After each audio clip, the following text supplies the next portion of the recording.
I am Fatima, and this is Placements Unboxed with the CEST. CEST is the official Civil Engineering Students Technical Club of NIT Rourkela. We have brought to you Placements Unboxed, where we interview our seniors and alumni who have excelled in their various fields and got placed in some of our dream companies. With their help, we aim to help all the aspiring students pave their way in their careers.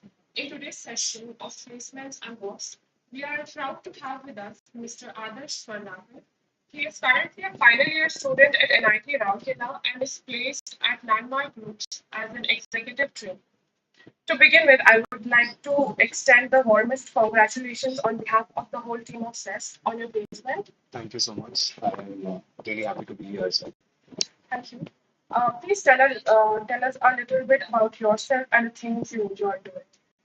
Okay, so to begin with, as introduced, I am Adarsh Swarnakar. I am currently a final year student of BTech Civil Engineering at NIT Rourkela. And about my hobbies and what I enjoy, I am really into politics and economics, so that is one area of interest for me. And then I again enjoy debating and public speaking, and that is something I have continued right from a very young age till now. And with that, I also happen to be a content writer. So yeah, all these are my areas of interest. Thank you. So, how has life at NITR been for you till now? Life at an idea has been hugely enriching for me. So at every step, if I see how the last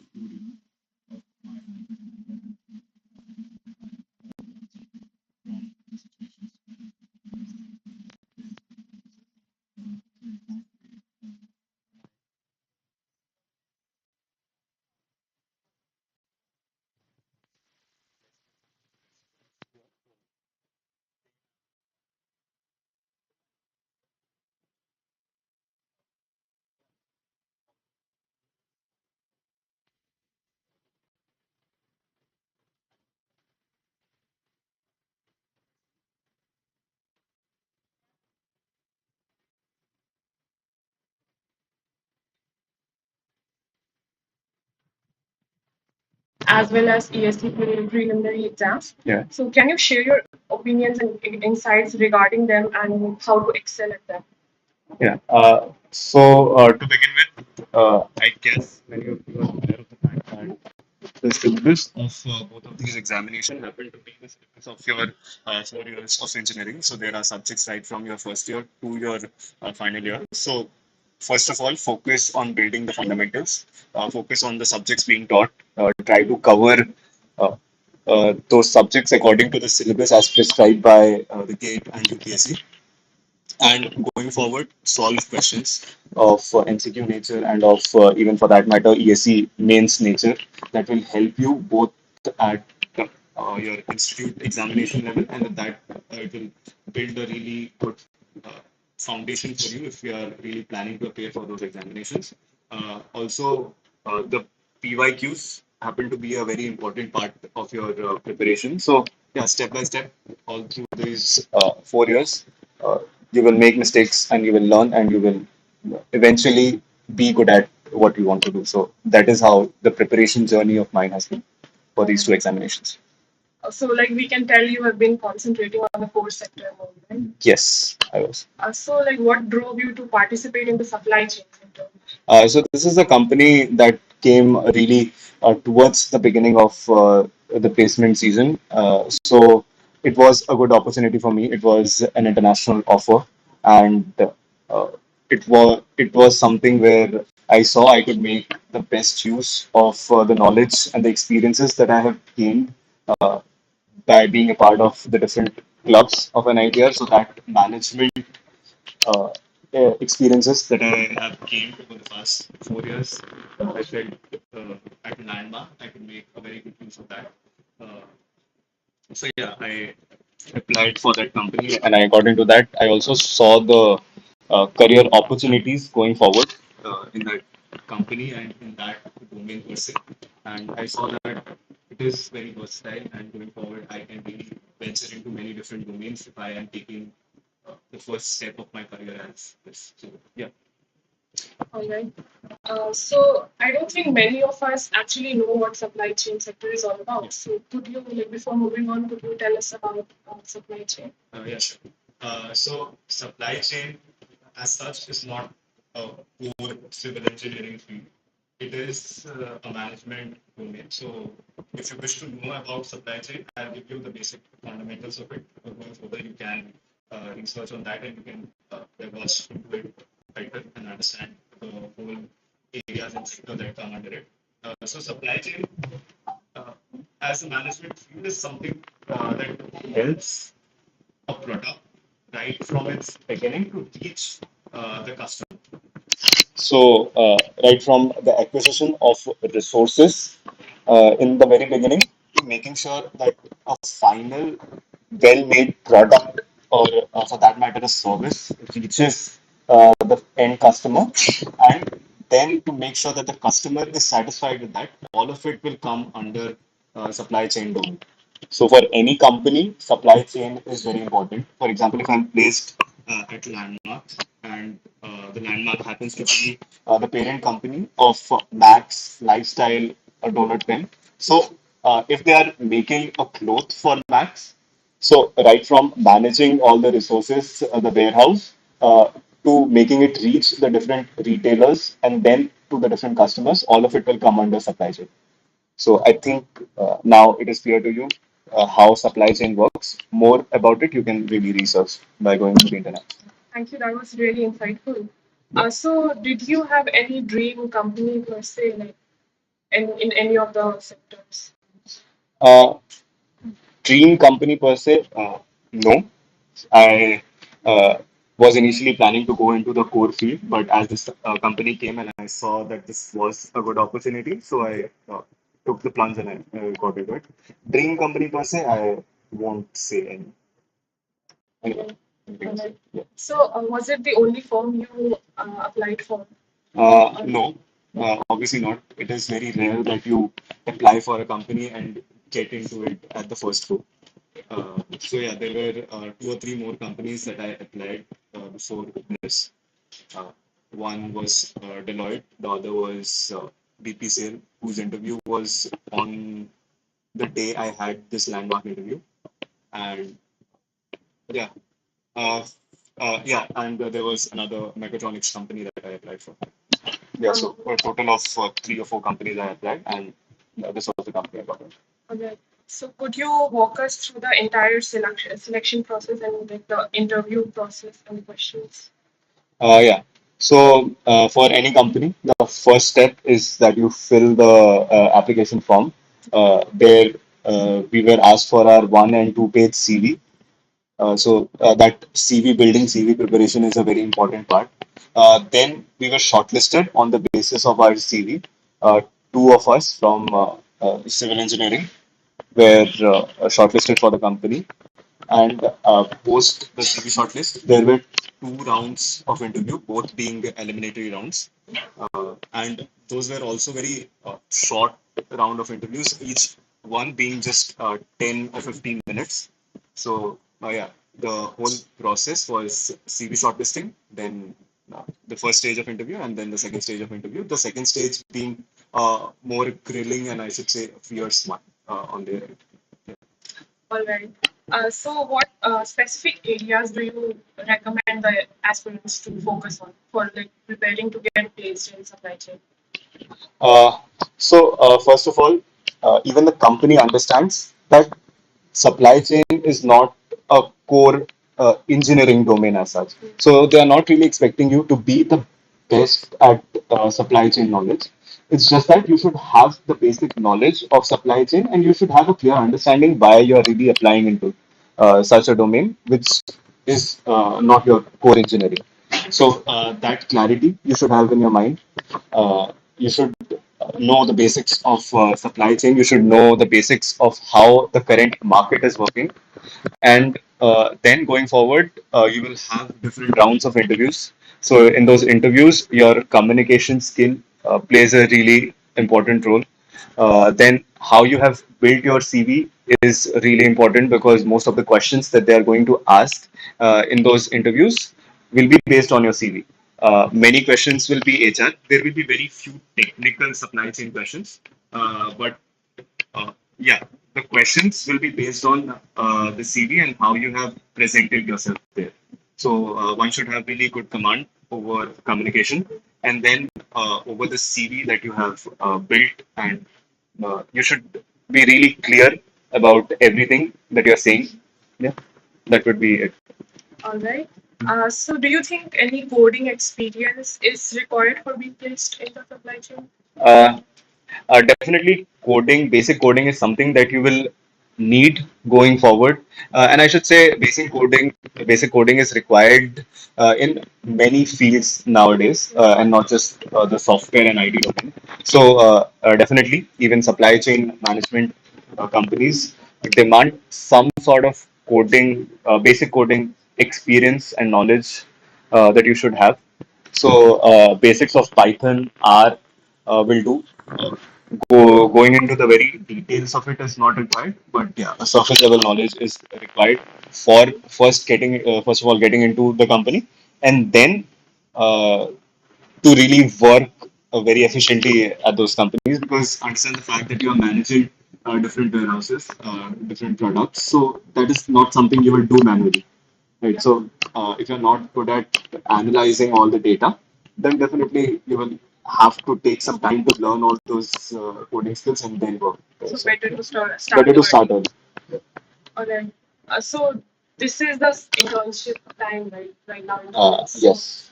Uh, how many, like, did you take up any summer internships, and like how were they impactful for your placement? Yeah. Uh, so there were two summer internships that I did. One at the end of my second year, and then at the end of my third year, and both of those were highly crucial when it comes to first of all building my CV and then explaining things in my CV, and then questions were also asked on that in both the rounds of my interviews. So the first uh, internship that I did was at IIT Indore. It was a research internship, and there I was working in the domain of water resource engineering. Even there, uh, you know, my work was to analyze data and to give results on precipitation. So basically, it was data analysis and data science on core civil engineering. That was the first internship. The second internship that I did at the end of my third year was at RSP, Rourkela Steel Plant under SAIL. And that was in the design department. So there I was working in core uh, civil engineering design of RCC structures, and with that I was also working on project management and long-term goals of the company. So yeah, those were the two things. But here, while we are talking about internship, one thing I would like to mention is how you are really presenting what you have done in your CV. So while you are applying for companies that are of management nature, for example, analytics company or consulting company, so even if you have experience in both, you should be able to present it in a way that uh, the company sees some sort of interest in you for management. So, for example, if I tell you about my internship, that research internship, many of the companies, if I try to present it, will see it as a core civil engineering internship. But there, I expressed it in a way that more than it being related to civil engineering, it was related to data analysis and how I am analyzing all the data. And going forward, even the RSP internship that I did, I tried to present it in a way that it looks more like I was managing and I was into project building and all those management Connected to that. yeah. So you should be able to present uh, the experience that you have in a way that it suits the job description of the company. If you are applying for obviously a core company, you should go into the details of what you did there as a civil engineer. But for analytics and consulting companies, for supply chain companies, you can focus on the management part. So, Okay. So according to you, does CGPA matter to get placed into good companies? definitely, I would say that a good CGPA is required. First of all, it looks good on your CV. So if you have 9 plus CG, it will attract the eyes of the HR. Uh, but yeah, anything above 8.5 is good. Even above 8 is fine. But if you are in civil engineering and that with an IT Rourkela, 8.5 is not a very difficult task to achieve. So yeah, CGPA matters. I think many of the companies are also shortlisting students on the basis of their CG. PSUs, for example, are highly based on CG shortlisting. So yeah, if you are really interested in that domain, CG is important. So, according to you, what is the ideal time to start preparing for placements? I think although your placements happen to be in your final year, you should have a basic understanding of how the placement seasons work right from, I would say, your second year. So if you are planning to go into work, maybe you can start learning all the concepts and building all the concepts of civil engineering right from the beginning of your second year. So uh, that is something that really helps if you're starting early. Then obviously you will have a better understanding of how you are going to plan your placements. Also, uh, I think a very key part of being placed is how you are at communication. So, communication building is something that you can start right from your first year. If I am really attributing my placements to something, it will be my, whatever communication skill that I have developed in the course of those 3 years from the different clubs and organizations that I worked and from the different people that I communicated with. So, uh, placement preparation, if I say, or the preparation for building a good career should start right from your first year, your second year. But yeah, you should be really serious about it right from the time your companies start arriving for internships from your third year. You should utilize the summers of your third year for really intense preparation of whichever field you really wish to venture into. So, your summers of third year is really important, and then going forward, you should keep practicing aptitude, for that matter, SQL and Python if you are interested in that domain. If you are into core, then obviously the preparation will go on for a little longer because the core companies arrive a little late in the placement season. So yeah, very intense and serious preparation should start right from the summers after your third year. Okay, thank you. So, like we can tell you have been a part of like many of the clubs at NIT Rourkela. Yeah. So, do you agree to the hype that is being given to the clubs at NIT Rourkela, and like how many clubs were the part? Okay. So I have been really fortunate to be a part of multiple clubs and organizations. I was a part of a Monday morning. I was a reporter there.